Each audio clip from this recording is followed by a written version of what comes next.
कि इन लोगों को ना देश की चिंता है, ना प्रधानमंत्री के पद की चिंता है, ना राष्ट्रपति के पद की चिंता है। इनको तो केवल अपनी हैसियत की चिंता है। ये देश को पूर्ण रूप से स्पष्ट हो गया। अध्यक्ष महोदय,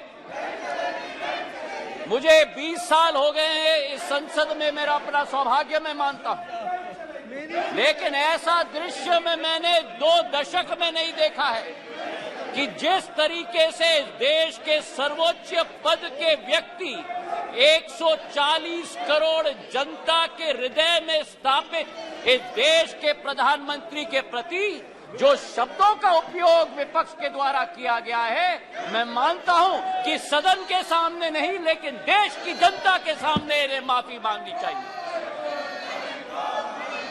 आज जो दृश्य हम देख रहे हैं अध्यक्ष महोदय, कि अविश्वास प्रस्ताव के आधार पर, अध्यक्ष महोदय मैं आपका संरक्षण चाहूंगा। ये बोलने के लिए कभी तैयार हो जाते हैं लेकिन सुनने के लिए तैयार नहीं होते। ना देश की जनता की ठोक कर 2 बार चुनाव में नतीजा हजम करने के लिए तैयार है, ना सदन की बात सुनने के लिए तैयार है। आज जो स्थिति उत्पन्न हुई है अध्यक्ष महोदय, जो अविश्वास प्रस्ताव लाया गया, सर आपका संरक्षण मैं चाहता हूं, इनको कंट्रोल किया जाए। देश की जनता ने तो अपना पूरा परिणाम इनके चेहरे पे दिखा दिया। जो जनता के सामने नहीं कर पा रहे वो आज सदन में बैठ के कोशिश कर रहे हैं करने के लिए। जो अविश्वास प्रस्ताव इनके द्वारा यहां लाया गया, यह अविश्वास प्रस्ताव मणिपुर की बात नहीं है। मिशन मणिपुर के आड़ में ये अपनी राजनीतिक रोटियां सेकने के लिए आज यहां उपस्थित हुए हैं। पिछले 2 दिन से मैं सुन रहा हूं अध्यक्ष महोदय, हम इनको भी बता दें कि अगर ये इनका वर्ताव रहा तो इनकी बात भी इस प्रजातंत्र के मंदिर में हम सुनने नहीं देंगे। पूर्ण रूप से स्पष्ट करना चाहते हैं अध्यक्ष महोदय, जो इस क्षेत्र में और इस सदन में प्रस्तुतिकरण हुई है, ये वो बादल है जो गरजना चाहते हैं लेकिन बरसते नहीं। ये वो बादल है जो चर्चा में रहना चाहते हैं लेकिन चर्चा सुनना नहीं चाहते। अध्यक्ष महोदय, आज अध्यक्ष महोदय ये अविश्वास प्रस्ताव जो लाया गया है, सारे आवश्यक विमर्श एक तरफ रखे गए हैं और इनकी हट एक तरफ है। हमारे देश के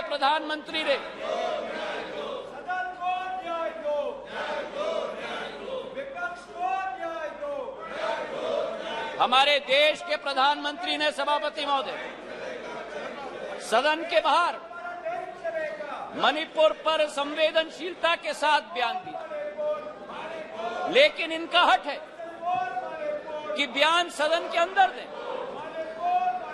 गृह मंत्री जी ने यहां बैठकर दिन प्रतिदिन स्पष्ट किया कि जिस दिन जिस घंटे पे आप चर्चा करना चाहते हैं हम तैयार है करने के लिए, लेकिन 17 दिन इसी तरह ये सदन को इन्होंने चलने नहीं दिया। 17 दिन मजबूर करके स्थगित किया। और आज अध्यक्ष सभापति महोदय, मैं स्पष्ट करना चाहता हूं कि जो ये लोग मौन व्रत की बात करते हैं, मैं इनसे पूछना चाहता हूं 1993 में जब मणिपुर की जातीय हिंसा में 750 लोगों की जान गई थी, तब तत्कालीन प्रधानमंत्री नरसिम्हा राव जी ने सदन के अंदर मौन व्रत क्यों धारण किया था? इसका जवाब ये दें।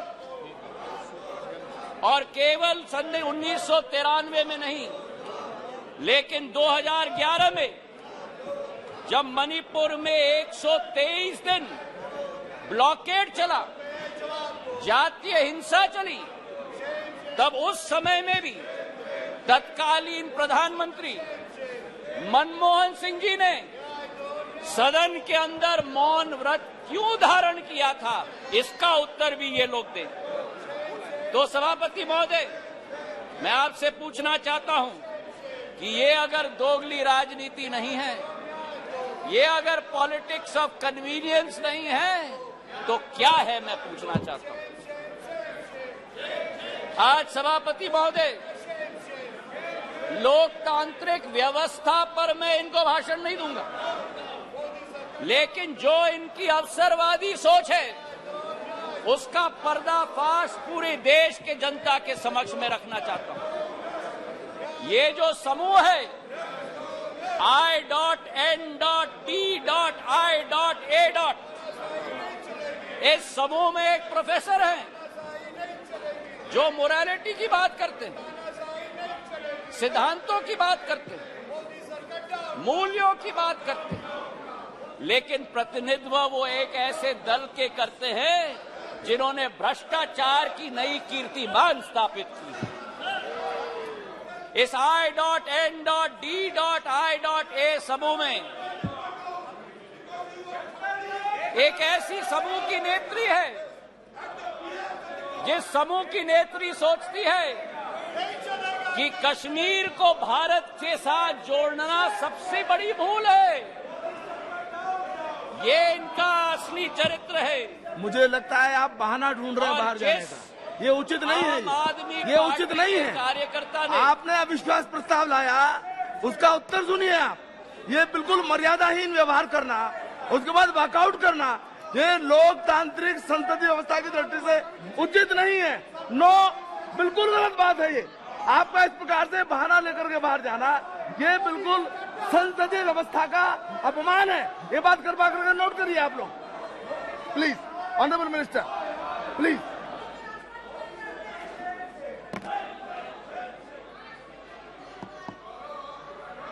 सभापति महोदय, देश की जनता ने इनको बाहर का दरवाजा दिखा दिया है। अब सदन से भी स्वयं बाहर जा रहे हैं।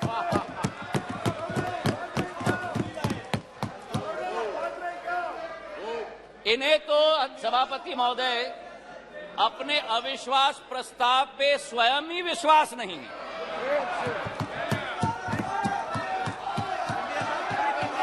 सुन लो, धैर्य रखो और सुन लो।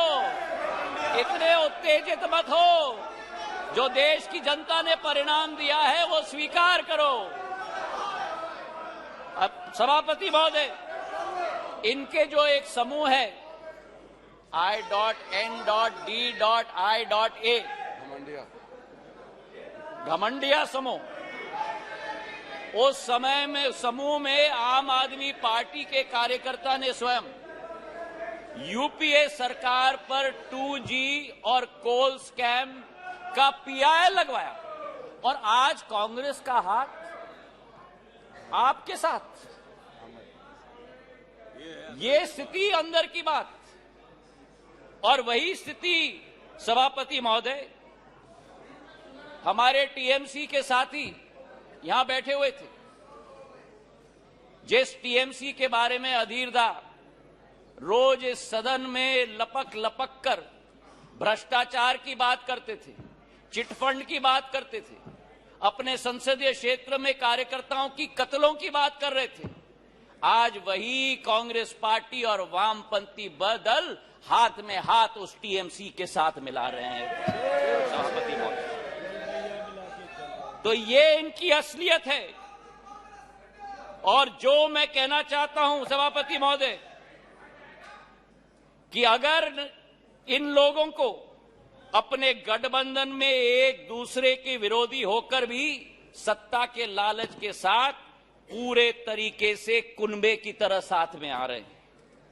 आरजेडी और जेडीयू की बात करें, लालू प्रसाद यादव जी पर जो रोजगार का आरोप लगाया था, जमीन पर रोजगार का एक्ट का आरोप लगाया था, वो जेडीयू के वर्तमान के अध्यक्ष ने स्वयं सीबीआई को सबूत अपने हाथों से दिलवाया था, और आज दोनों हाथ में हाथ मिलाकर चल रहे हैं। ये संविधान बचाने की बात करते हैं सभापति महोदय, ये क्या अपना ईमान पहले बचा पाएं, उसका उत्तर देश की जनता को दें। आज सभापति महोदय विचित्र स्थिति है। आगे ये नाटक कर रहे थे, आगे क्या नाटक करते हो? आपका स्वागत है, अंदर जाता है। बहुत बढ़िया ड्रामा कर रहे हैं। आपका स्वागत है। आज बड़ी विचित्र स्थिति है सभापति महोदय कि जिनके दिल नहीं मिलते वे दल मिल चुके, जिनके दिल नहीं मिलते वे दल मिल चुके हैं, और जिनके इतिहास में वैचारिक या व्यवहारिक संबंध या सिद्धांतिक संबंध न हो, वो आज लोकसभा चुनाव के लिए एक साथ होकर लोकतंत्र बचाने की आवाज लेकर आज सदन में आए। जहां मणिपुर हिंसा की बात की गई सभापति महोदय, इस मणिपुर की घटना का इस्तेमाल या मैं कहूं दुरुपयोग करके अपना लॉन्च पैड बनाने की ये कोशिश कर रहे हैं। जो मणिपुर में घटना घट रही है ये निंदनीय है, घोर निंदनीय है। कोई भी भारतीय नागरिक इसका सपोर्ट नहीं कर सकता। हम सबके लिए ये घोर निंदनीय घटना है। लेकिन अध्यक्ष महोदय, सभापति महोदय, अगर भारत के इतिहास के काले पन्ने पलटें तो मैं पूछना चाहता हूं, सन 1964 के बंगाल के दंगे के समय में ये मौन क्यों थे? और अगर सन 1964 की हम बात न करें तो सन 84 के सिख दंगों के समय में जब 4000 हमारे सिख भाई बहनों को जिंदा जलाया गया था, तब ये मौन क्यों थे? मेरठ के सन 87 के दंगों के समय में ये मौन क्यों थे? और सन 1990 से 30 साल जो कश्मीर में 40,000 लोगों की मौत हुई और कश्मीर जल रहा था, तब ये मौन क्यों थे? और मैं अधीर रंजन जी का जो शब्द था, जो अंग्रेजी का कोटेशन उन्होंने दिया, इन सभी समय में एवरी मॉर्निंग सभापति महोदय new widows were हाउलिंग, every morning new children were crying, every morning new houses were falling. और मूक दर्शक के रूप में हमारे ये साथी बैठकर सरकार में बैठे हुए थे। आज यहां बैठकर गौरव गोगोई जी ने, सबर रखो, सबर रखो, आराम से सुनो, सबर रखो, थोड़ा सीख लो। गौरव गोगोई जी ने आसाम अकॉर्ड की बात की। जिस आसाम अकॉर्ड की बात की, उस आसाम अकॉर्ड का क्रियान्वयन कांग्रेस की सरकार ने कभी की? आज मैं पूछना चाहता हूं कि हमारे पड़ोसी देश बांग्लादेश के साथ 68 वर्षों में हमारे बॉर्डर को निर्धारित नहीं किया था। 2014 में जब प्रधानमंत्री जी ने शपथ ली, 1 साल के अंदर बांग्लादेश का बॉर्डर निर्धारित करने का काम प्रधानमंत्री नरेंद्र मोदी जी ने किया था। अगर सच्चाई मैं बताऊं, प्लीज उत्तेजित मत हो, उत्तेजित मत हो गौरव। नो अगर बोलते हो तो सुनने की क्षमता रखो, सुनने की क्षमता रखो। बैठिए, जनता ने आपकी चिल्लाने को आप बैठ जाइए, बैठ जाइए।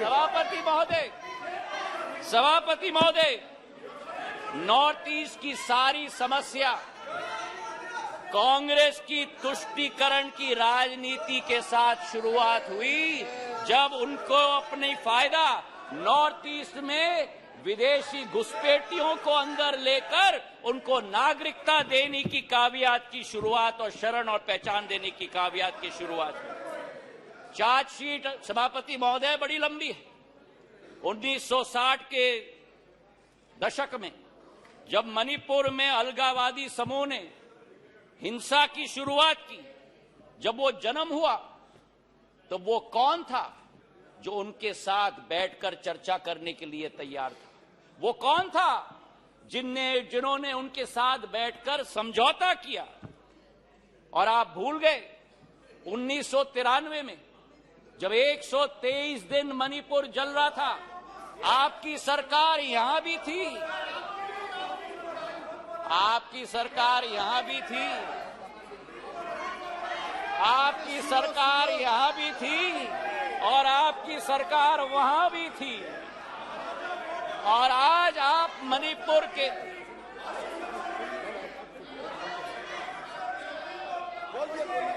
प्लीज और आज सभापति महोदय अधीर दा उठकर कह रहे थे कि मणिपुर के सांसद क्यों नहीं बोले। उस समय मणिपुर का सांसद इस सदन में रोते रोते हुए उनका वक्तव्य क्या था इस संसद में मैं पूछना चाहता हूं। जब आपकी सरकार यहां भी थी और आपकी सरकार वहां भी थी, मणिपुर के सांसद ने इस संसद में 1993 में वक्तव्य दिया।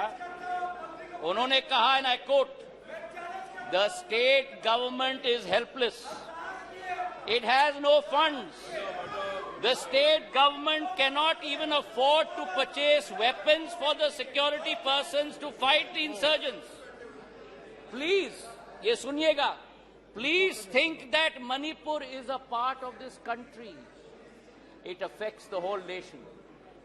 शायद कांग्रेस के नेता को इन शब्दों को सुनना चाहिए था कल यहां भाषण देने के पहले। मुझे आज सभापति महोदय मुजफ्फर वारसी जी की शब्द याद आती और मैं कोट करना चाहता हूं, औरों के ख्यालात की लेते हैं तलाशी, औरों की ख्यालात की लेते हैं तलाशी और अपने गिरबान में झांका नहीं जाता। आज ये स्थिति उत्पन्न हो गई है। तथ्यों के आधार पर अगर हम बात करें, कल गृह मंत्री जी ने सदन में पूरा व्याख्यान दिया। इनके मंत्री संतरी न तंत्री एक बार भी मणिपुर गए।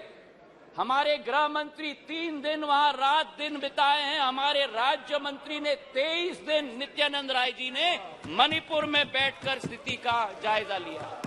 आज राहत राशि वहां पहुंची है, अनाज पहुंचा है, वर्चुअल सिस्टम से स्कूल्स चल रही हैं, आर्मी की फोर्स पहुंची है, इवैक्यूएशन में हम मदद कर रहे हैं। जो भी हम लोग कोशिश कर रहे हैं, और आंकड़े की आप बात करते हो तो आंकड़े की पुष्टि करो।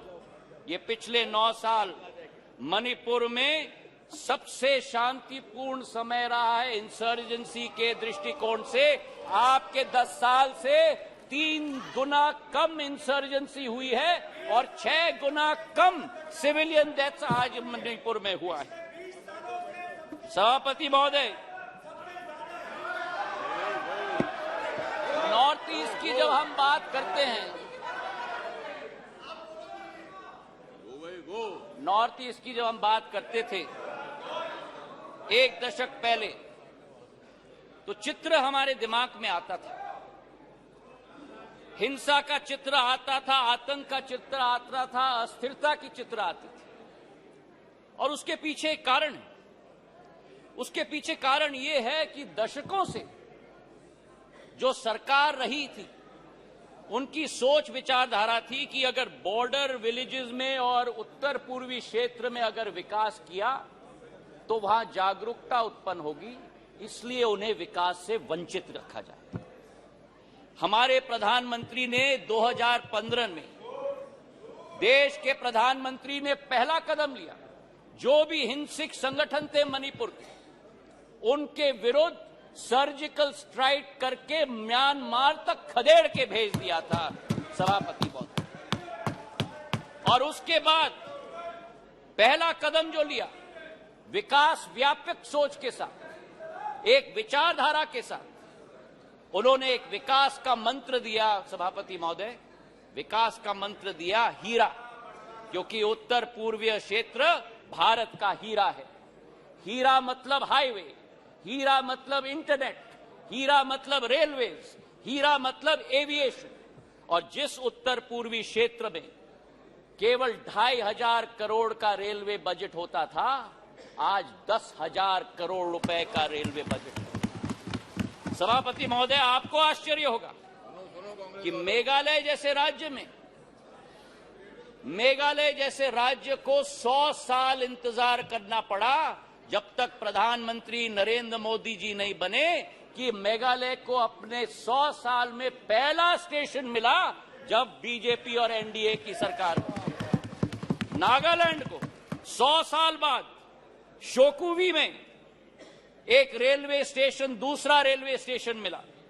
और इसी के साथ साथ जब यूपीए की सरकार थी उस समय सड़क की प्रगति और विकास, गडकरी साहब यहां बैठे हुए हैं, 1.5 किलोमीटर प्रतिदिन की कछुआ चाल के आधार पर चलती थी। प्रधानमंत्री नरेंद्र मोदी जी और गडकरी जी की जोड़ी ने आज उत्तर पूर्वी राज्य में 3.5 किलोमीटर प्रतिदिन की रफ्तार से आज सड़क बनाने का काम किया। हाईवेज और ब्रिजेस की जाल बनी। किरेन रिजिजू के साथ मेरा प्रवास वहां हुआ है। हमने दोनों देखा है कि भारत में अगर पानी पर सबसे लंबा पुल बना है तो अगर कहीं बना है तो ढोला सदय ब्रिज ब्रह्मपुत्र पर हमारे असम के राज्य में बना हुआ है। और उसी के साथ किसी ने कभी कल्पना नहीं की थी उत्तर पूर्वी राज्यों के बारे में, पर उत्तर पूर्वी राज्यों को विश्व के साथ जोड़ने का अगर संकल्प किसी का रहा तो भारत को म्यांमार और थाईलैंड के साथ सुपर हाईवे बनाने का काम प्रधानमंत्री नरेंद्र मोदी जी का रहा। मुझे तो आश्चर्य हुआ सभापति महोदय कि इनके अरुणाचल प्रदेश और सिक्किम, हमारा भी है पर मेरे साथी हैं, अरुणाचल प्रदेश के हमारे वहां के भी सांसद मेरे साथी, पर अरुणाचल प्रदेश और सिक्किम दो उत्तर पूर्वी राज्यों में आजादी के 67 वर्ष बाद भी एक भी एयरपोर्ट नहीं। 9 सालों में अरुणाचल में एक नहीं लेकिन 3 एयरपोर्ट तेजू, पासीघाट और होलोंगी बनी है और सिक्किम में पाक्योंग। जिस अरुणाचल प्रदेश में केवल 9 हवाई अड्डे थे, आज उस अरुणाचल प्रदेश में सभापति महोदय 17 हवाई अड्डे हैं। 17 हवाई अड्डे जो 7 सिस्टर्स कहलाती थी, उस समय में ये 7 निग्लेक्टेड सिस्टर्स थी। लेकिन प्रधानमंत्री जी के आने के बाद आज उत्तर पूर्व में प्रधानमंत्री जी के पूर्वोदय के मंत्र के साथ विकास का एक नया उदय पूर्वोदय में हो रहा है। मुझे दुख भी हुआ सभापति महोदय और मुझे आश्चर्य भी हुआ। हमारी कोशिश रहती है कि इस संसद में कभी भी व्यक्तिगत आक्षेप, हम एक दूसरे के साथ सहमत न हो, हम एक दूसरे की नीतियों पर, हमारी नीयत पर कटाक्ष जरूर करें, पर व्यक्तिगत आरोप कभी नहीं होना चाहिए।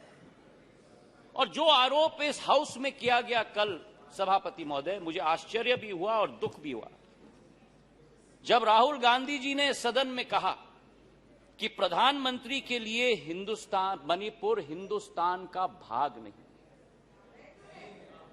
मैं बताना चाहता हूं आपको सभापति महोदय कि जिस प्रधानमंत्री ने उत्तर पूर्वी राज्य को विश्व के साथ जोड़ा है, जिस प्रधानमंत्री का उत्तर पूर्वी क्षेत्र के साथ दिल का रिश्ता है, जिस प्रधानमंत्री ने भारत के दुश्मनों को उत्तर पूर्वी राज्य से खदेड़ कर बाहर कर दिया हो, जिस प्रधानमंत्री के रोम रोम में भारत माता बसती हो, जिस प्रधानमंत्री ने भारत कश्मीर को भारत के अभिन्न अंग बनाने के लिए अनुच्छेद 370 रद्द किया हो, श्यामा प्रसाद मुखर्जी के सपने को एक विधान, एक प्रधान और एक निशान को साबित किया हो।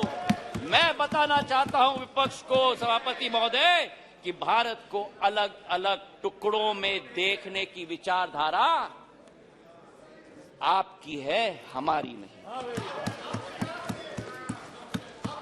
हमारे सभापति महोदय,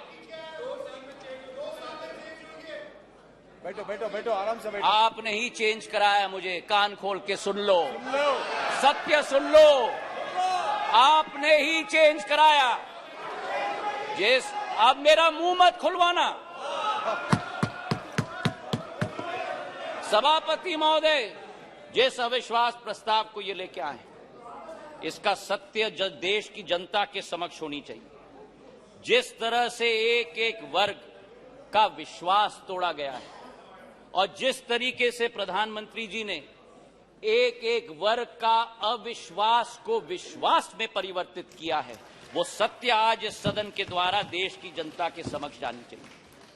किसान सभापति महोदय इस देश की रीढ़ की हड्डी, 60% आबादी हमारी कृषि प्रधान राष्ट्र है, लेकिन अगर किसान का पीठ तोड़ने वाला कोई कालखंड रहा तो 2014 के पहले रहा। आज हमारा किसान को समर्थन मूल्य पर्याप्त मात्रा में मिल रहा है, उसकी खरीदगी पर्याप्त मात्रा में हो रही है। आज हमारे किसान कितने उत्तेजित हो रहे हैं। सभापति महोदय, खुजली बहुत आती है, खुजली बहुत आती है, खुजली बहुत आती है। आज हमारे किसान को सभापति महोदय धान की खरीदी में 90% वृद्धि हुई है, गेहूं की खरीदी में 75% वृद्धि हुई है। नरेंद्र सिंह जी यहां बैठे हुए हैं। हमारे समर्थन मूल्य की हम बात करें, 2014-15 में धान की एमएसपी 1360 थी, आज धान की एमएसपी 2183 है, 60% की वृद्धि हुई है। कल कपास की बात की गई, कपास की एमएसपी हम बात करें, कपास की एमएसपी 3350 रुपए होती थी, आज वही कपास की एमएसपी बढ़कर 6620 हो चुकी है, 80% की वृद्धि हो गई। सोयाबीन की एमएसपी 2560 रुपए होती थी, आज 4600 रुपए हो चुकी है, 80% की वृद्धि हुई है।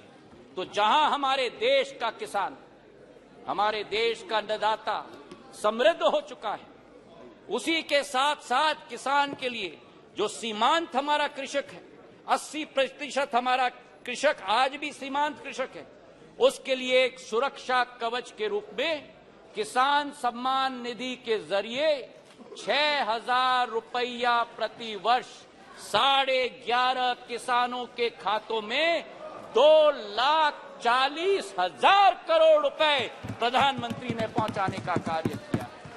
यही अंतर है तुष्टीकरण और संतुष्टीकरण के बीच में, सभापति महोदय।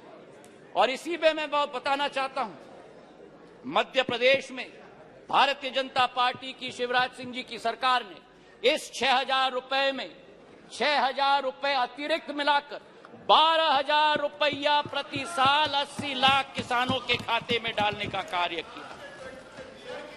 हमारे देश के पूर्व प्रधानमंत्री अटल बिहारी वाजपेयी जी का एक सपना था, उनका एक सपना था कि इंटरलिंकिंग ऑफ रिवर्स होना चाहिए, और आज उनके सपने को अगर साकार किया है तो प्रधानमंत्री नरेंद्र मोदी जी ने Ken Betwa interlinking of reverse के आधार पर किया। 42,000 करोड़ रुपए की योजना, उत्तर प्रदेश और मध्य प्रदेश के 13 जिलों को मिलाकर 60 लाख लोग प्रभावित होंगे। ये वो बुंदेलखंड क्षेत्र है जिसने अपने इतिहास में सूखी माटी के अलावा कुछ नसीब नहीं किया था। अध्यक्ष सभापति महोदय, आज वहां 11 लाख हेक्टेयर की सिंचाई होगी, 105 मेगावाट की ऊर्जा का सर्जन होगा, और उसी के साथ इस परिवर्तन के स्केल पे भी मैं बात करना चाहता हूं।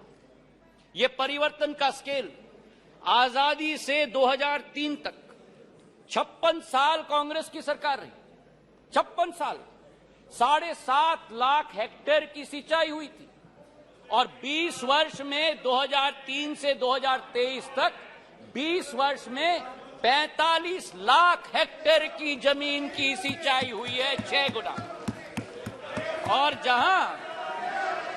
जहां अब फिर उत्तेजित हो गए, और जहां 56 वर्ष में 7.5 लाख हेक्टेयर की सिंचाई की योजना दी, वहां प्रधानमंत्री नरेंद्र मोदी जी की सरकार ने एक योजना में 10.5 लाख हेक्टेयर की सिंचाई की योजना दिलवाई। ये इसी बात का उदाहरण है सभापति महोदय कि डबल इंजन यानी डबल विजन, तुष्टीकरण से किसान का भला नहीं होता, बल्कि संतुष्टिकरण से ही किसान का भला होता है।